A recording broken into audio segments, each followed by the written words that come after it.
ಮರುಗವು ಮತಾಪು ಗಗನದಿ ಸಿರಿಮತ್ತು ಸಿರಿದಂತೆ ಕಾಳಿಯಮ್ಮ ಬಂದಳು.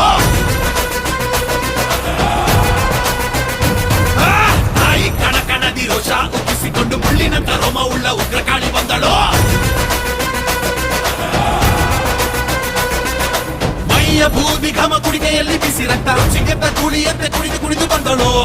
ಹಿರಿಯರ ಎದೆಯಲ್ಲಿ ಇದೋನ ಕಿತ್ತುಕೊಂಡವರ ಕಿತ್ತು ತಿನ್ನ ಬಂದಳು. ಸತ್ಯದ ಹಾದಿಯಲ್ಲಿ ನಡೆಯುತ್ತಿದ್ದವನಿಗೆ ಮಣ್ಣಾಕಿ ಹೋದವರ ಮರ್ದಿಸಲು ಬಂದಳು. ಅನ್ನ ಬಗ್ಗೆ ಚಿಂತೆ ಬಿಟ್ಟು ಊರಿಗಾಗಿ ಬೆಳೆದವನ ಸಾವಿಗೆ ನ್ಯಾಯವನ್ನು ಮಾಡಲೆಂದು ಬಂದಳು. ಶಾಸಕನು ತಾನಾಗಿ ಬಡವರ ಕದವನ ಬೈರಿ ನರಿಗಳ ಹೊಸ ಕಲ್ಲು ಬಂದಳು. ವಿಜಯ ಪತಾಕೆ ಅಷ್ಟದಿಕ್ಕು ಹಾರುತ್ತೀರೆ ಸಿಕ್ಕ ಕ್ರೂರಿಗಳ ಸಿಳಲಿಕೆ